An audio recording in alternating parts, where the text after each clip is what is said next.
Hello दोस्तों। सी language सीखने की सीरीज का आज 10th लेक्चर है।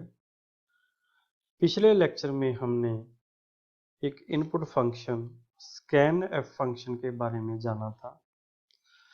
आज के इस लेक्चर में हम तीन और इनपुट फंक्शंस करने वाले हैं जो characters data type means characters को गेट करने के काम आते हैं।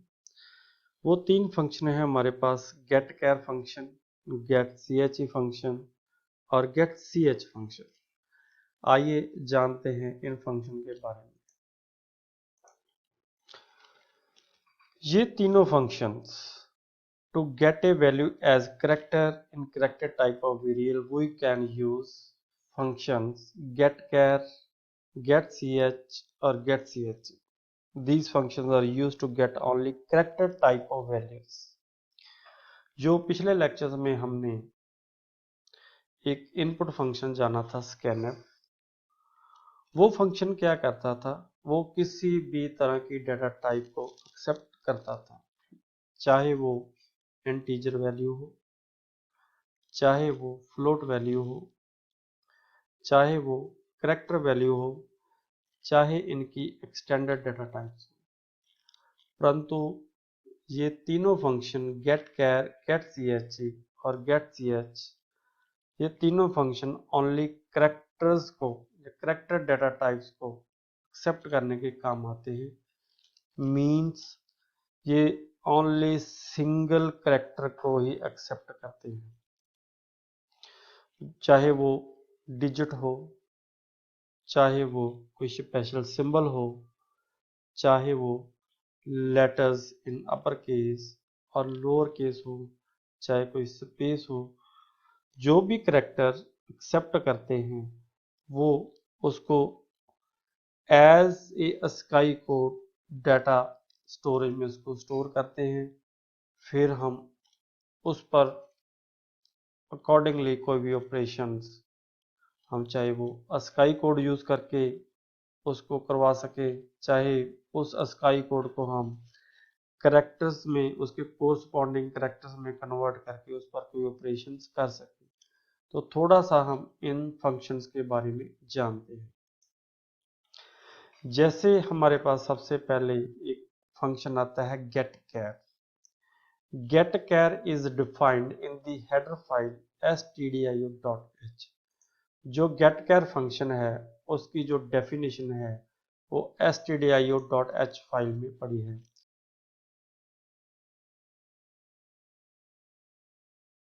मींस जब भी हमने इस फंक्शन को यूज करना है तो हमें stdio.h फाइल इंक्लूड करवानी होगी।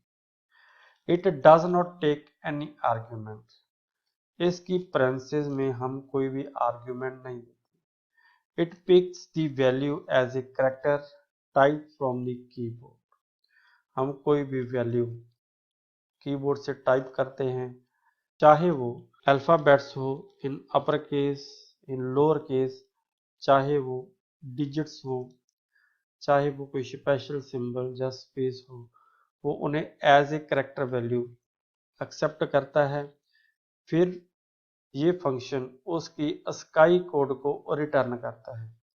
उस स्काई कोड को हम किसी भी कैरेक्टर टाइप या इंटीजर टाइप वेरिएबल्स में स्टोर करते हैं, या उस रिटर्न की हुई वैल्यू को हम किसी ऑपरेशंस के लिए यूज कर सकते हैं।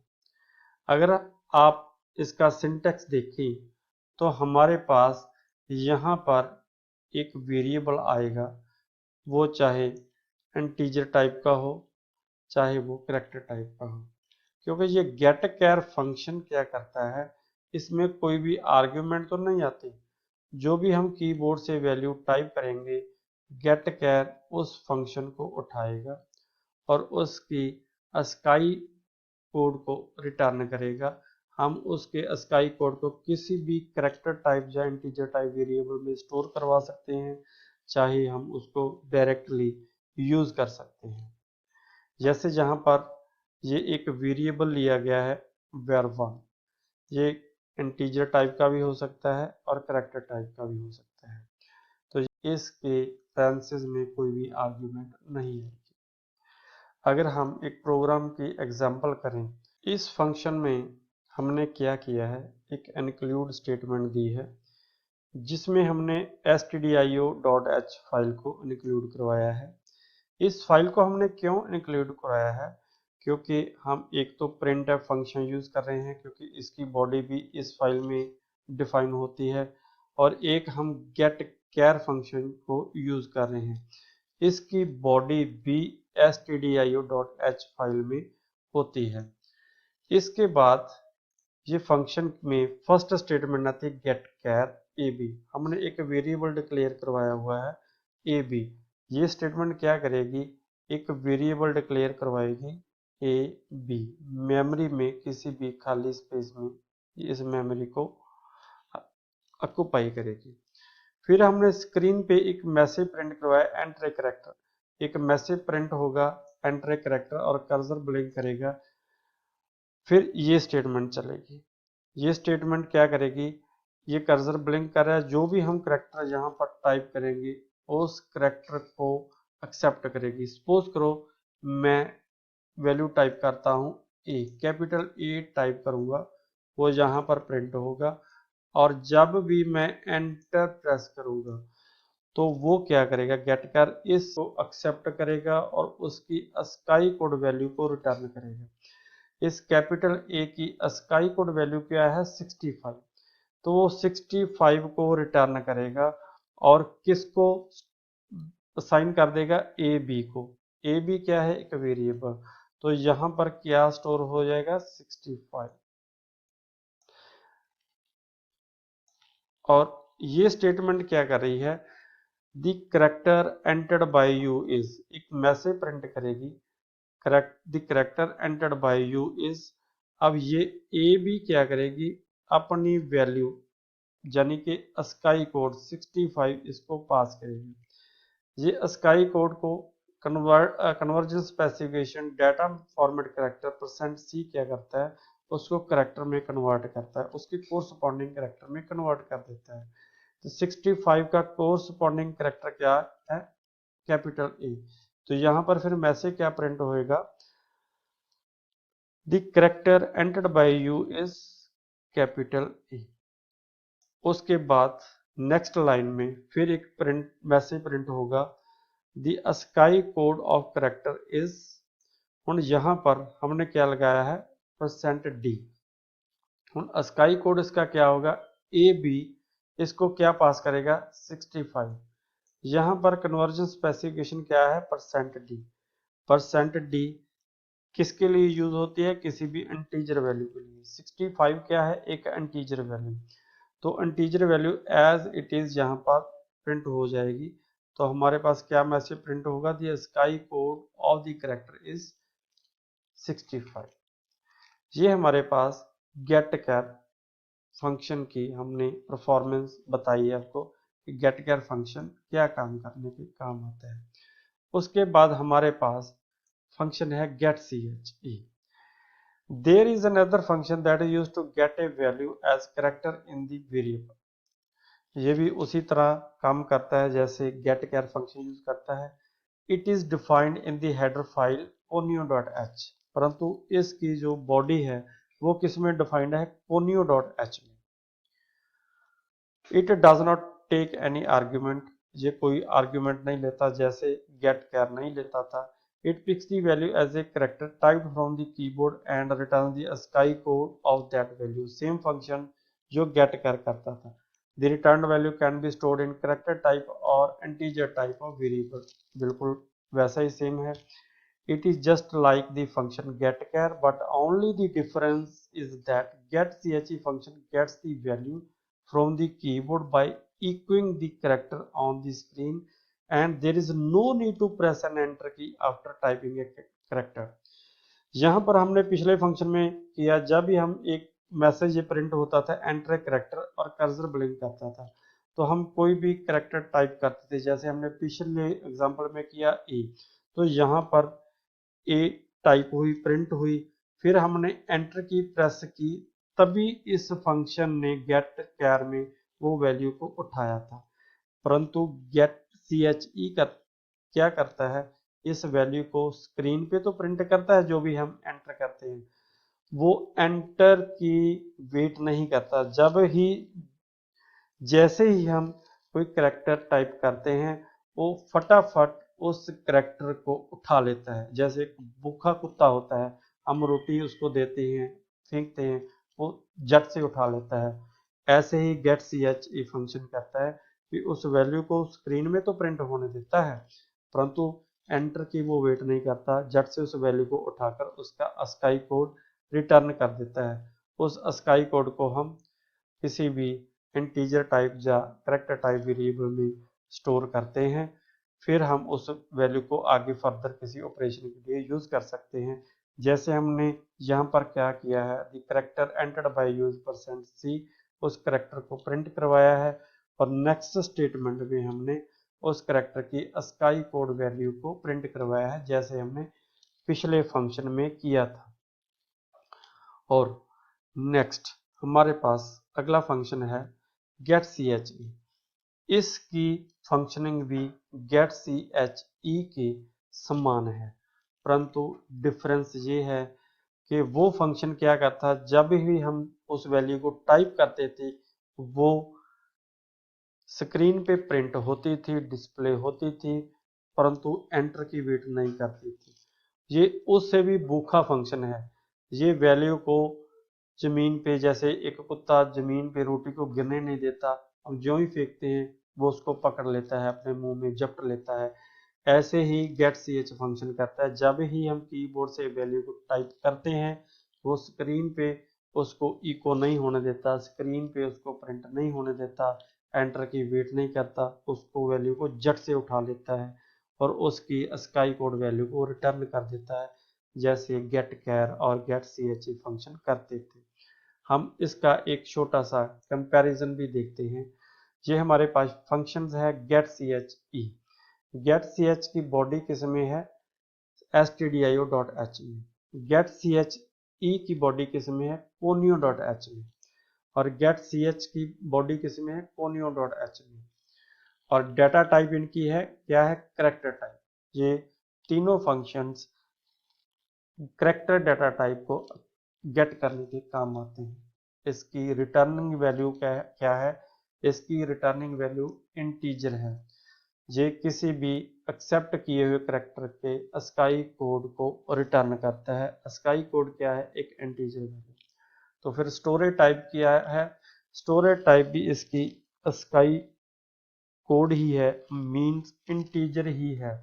चाहे वो कैरेक्टर टाइप में हम स्टोर करवा रहे हैं, चाहे हम इंटीजर टाइप ऑफ वेरिएबल में स्टोर करवा रहे हैं। और स्क्रीन इको जो गेट कैर है वो स्क्रीन पे वैल्यू को प्रिंट करवाता है, उसके बाद उसका एंटर प्रेस करना पड़ता है। परंतु get C H function value को स्क्रीन पे भी इको करता है, परंतु वो एंटर प्रेस नहीं करना पड़ता, झट से वैल्यू को उठा लेता है। गेट सी एच क्या करता है, स्क्रीन पे वैल्यू को इको नहीं होने देता और ना ही वो एंटर को प्रेस करने देता, झट से वैल्यू को उठा लेता है और उसका अस्काई कोड प्रिंट कर देता है। आगे हम इनके प्रोग्राम्स को प्रैक्टिकली करके देखते हैं। हमने एक प्रोग्राम बनाया है, आओ चले हम इस प्रोग्राम को पहले देखते हैं। हमने एक फाइल इंक्लूड करवाई है stdio.h और मेन हमने फंक्शन लगाया है, उसमें एक करैक्टर वेरिएबल को डिक्लेयर करवाया है ए बी, और एक मैसेज प्रिंट करवाया है एंटर ए करैक्टर, और ए बी लगाकर हमने वैसा जो आपको प्रोग्राम दिखाया था उसमें हमने गेट कैर फंक्शन को लगाया है किसी भी करैक्टर को गेट करने के लिए। फिर हमने उस मैसेज में करैक्टर को प्रिंट करवाया है और फिर उसके अस्काई कोड को। हम इस प्रोग्राम को रन करके देखते हैं।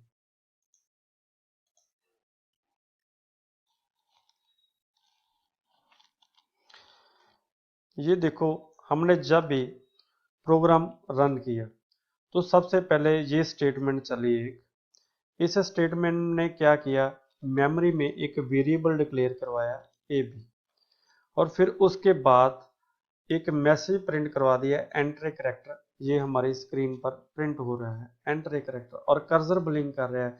अब ये हमसे वेट कर रहा है कि हम कोई भी वैल्यू टाइप करें और उस वैल्यू को वो एक्सेप्ट करे। हमने ये वैल्यू टाइप की, सपोज करो कैपिटल ए। अब इस गेट कैर फंक्शन ने क्या किया, इस वैल्यू को स्क्रीन पे इको होने दिया, परंतु एक्सेप्ट नहीं किया। एक्सेप्ट कब करेगा, जब हम यहाँ से एंटर प्रेस करेंगे। मैंने एंटर की प्रेस की, जब एंटर प्रेस की तो उसने क्या किया, उसकी स्काई कोड को रिटर्न किया। ए का, कैपिटल ए का स्काई कोड क्या होता है 65, और वो स्काई कोड किस में प्रिंट करा दिया, इस ए बी में, जो हमने ये वेरिएबल डिक्लेयर करवाया था। उसके बाद नेक्स्ट प्रिंट एफ स्टेटमेंट चली, इसने क्या दिया, you entered a character. A B ने यहाँ पर वैल्यू दी 65, तो इस परसेंट सी ने क्या किया, उस 65 को उसके कोरस्पॉन्डिंग करेक्टर में कन्वर्ट करके यहाँ पर रिप्लेस कर दिया। तो हमारे पास क्या मैसेज प्रिंट हुआ, यू एंटर्ड ए करेक्टर ए। उसके बाद वो नेक्स्ट लाइन पे आया, नेक्स्ट प्रिंट एफ ने क्या किया, ASCII code of percent C is percent D. अब यहाँ पर इस ए बी ने इसको क्या दिया 65, इस परसेंट सी ने क्या किया, वो 65 को उसके कोरस्पॉन्डिंग करेक्टर में कन्वर्ट करवाकर क्या टाइप कर दिया, ई। नेक्स्ट प्रिंट हुआ इस, और इस ए बी ने यहाँ पर फिर 65 दिया, और यहाँ पर परसेंट डी है। परसेंट डी क्या इंटीजर टाइप के लिए यूज होता है, और उसने एज इट इज 65 को उठाया और प्रिंट करवा दिया। तो हमारे पास क्या मैसेज प्रिंट हुआ, sky code of A is 65। Clear. हमने ये देखना था, इसमें भी इसने ए को इको होने दिया, और जब हमने प्रिंट करवाया तब ने उस करेक्टर को एक्सेप्ट किया और उसकी return value, sky value return की। हम दूसरा फंक्शन अब देखते हैं। हम इसकी जगह अब लगाते हैं गेट सी एच ई, और यहाँ पर एक फंक्शन भी देते हैं हम कोनियो डॉट एच। हमने कोनियो डॉट एच, क्योंकि गेट सी एच की बॉडी किस में है, कोनियो डॉट एच में। इसको सेव करते हैं और अब हम इसको कंपाइल करते हैं और रन करते हैं। जब हमने इसको रन किया तो उसने फिर एक मैसेज प्रिंट करवाया हमारे पास, एंटर ए करेक्टर, जैसे पहले प्रोग्राम में किया था। अब हमने फिर प्रिंट करवा दिया, सपोज करो स्मॉल ए। हुन देखो, जब ही मैंने ए प्रिंट किया उसने इको तो करवाया, परंतु एंटर की रिटर्न की उसने वेट नहीं की, साथ ही साथ में उसने उसको एक्सेप्ट करवा दिया। हम एक बार फिर इसको रन करते हैं, दोबारा फिर दिखाते हैं आपको। इसको बंद किया, दोबारा रन किया, और हमारे पास ये स्क्रीन आई। और फिर हम दोबारा देखते हैं, ध्यान से देखिए, हमने ज्यों ही कैपिटल सपोज करो स्मॉल ए टाइप किए, एंटर की उसने वेट नहीं की, स्क्रीन पे प्रिंट करवाया ए, और साथ ही साथ एक्सेप्ट किया उसकी रिटर्न वैल्यू की स्काई कोड, और वैसे ही उसको प्रिंट करवा दिया। हमने ये इसमें डिफरेंस देखा, वो गेट कर क्या करवाता था, इसको स्क्रीन पे इको करता था, प्रिंट करवाता था, तब तक उस वैल्यू को एक्सेप्ट नहीं करता था जब तक हम एंटर की प्रेस नहीं करते थे। और गेट सी एच ई ने क्या किया, उस वैल्यू को स्क्रीन पे इको तो होने दिया, परंतु एंटर की वेट नहीं की, साथ ही साथ में उस वैल्यू को एक्सेप्ट किया, और उसका फर्दर ऑपरेशन मींस उसकी वैल्यू स्काई को रिटर्न कर दी, और बाकी स्टेटमेंट्स चलने। अब हम गेट सी एच फंक्शन की भी देखते हैं। गेट सी एच फंक्शन क्या करता है, गेट सी एच फंक्शन की बॉडी भी हमारे पास stdio.h में होती है। हम अब फंक्शन लगाते हैं गेट सी एच, और इसको सेव करते हैं और कंपाइल करते हैं, और हम इसको रन करते हैं। अब हमारे पास फिर आ गया, देखो अब देखना, जब भी मैं करेक्टर टाइप करूंगा कीबोर्ड से, यहाँ पर वो करेक्टर प्रिंट नहीं होगा, ना ही उसने एंटर की वेट करनी, साथ ही साथ नेक्स्ट स्टेटमेंट्स चल पड़ेगी। जैसे सपोज करो मैंने डी प्रेस किया, हुन यहाँ पर देखो, यहाँ पर मैसेज आया था एंटर ए करेक्टर, और मैंने डी टाइप किया, तो इस गेट सी एच ने उस डी को प्रिंट ही नहीं होने दिया, उसको स्क्रीन पे इको ही नहीं होने दिया, ना ही उसने एंटर की वेट की, साथ ही साथ में उसको एक्सेप्ट कर लिया, और उसको एक्सेप्ट होने के बाद उसकी वैल्यू को रिटर्न किया, स्काई कोड को रिटर्न किया, उस वेरिएबल में स्टोर करवा दिया और फिर उसके नेक्स्ट प्रिंटफ की स्टेटमेंट्स को जो हमने लगाई है उसके अकॉर्डिंगली उस मेन फंक्शन ने वो हमें मैसेज प्रिंट करवा दिया। हमने 3 फंक्शन किए, गेट कैर, गेट ची और गेट ch। तीनों फंक्शंस हमने देखा कि कैरेक्टर डाटा टाइप कैरेक्टर्स को एक्सेप्ट करने के लिए यूज होते हैं और तीनों का डिफरेंस भी हमने देखा भी। इनकी हेडर फाइल्स अलग होती है, गेट कैर की stdio.h होती है, गेट चे और गेट ch की conio.h होती है और गेट कैर जब भी हम वैल्यू कीबोर्ड पे टाइप करते हैं उसको स्क्रीन पे इको करता है, तब तक उस वैल्यू को एक्सेप्ट नहीं करता जब तक हम एंटर प्रेस नहीं करते। और गेट ch करेक्टर को स्क्रीन पे इको तो होने देता है परंतु एंटर की वेट नहीं करता, साथ ही साथ में वो उस वैल्यू को एक्सेप्ट कर लेता है। गेट ch स्क्रीन पे इको ही नहीं होने देता और ना ही एंटर की वेट करता। साथ ही साथ जो ही हम कीबोर्ड से कोई की प्रेस करते हैं साथ ही साथ उस वैल्यू को एक्सेप्ट कर लेते हैं। तो हमने देखा कि इनमें क्या डिफरेंस है और इनके फंक्शन क्या है। तो मैं उम्मीद करता हूँ कि आपको ये लेक्चर पसंद आया होगा। आप इस लेक्चर को पसंद करने के साथ साथ मुझे यकीन है कि इसको शेयर भी करेंगे, लाइक भी करेंगे और कोई अच्छा सा कमेंट भी देंगे। अगर मेरे समझाने के तरीके में, स्टाइल में आपको कोई इम्प्रूवमेंट की ज़रूरत है या कोई कमी लगती है तो वो भी आप अपने अच्छे से शब्दों में मुझे बताएंगे कि मुझे कैसे और सुधार करना चाहिए या कोई ये कमी है उसको रिमूव करना चाहिए। तो मैं आपके पॉजिटिव कमेंट की वेट करता हूँ। धन्यवाद।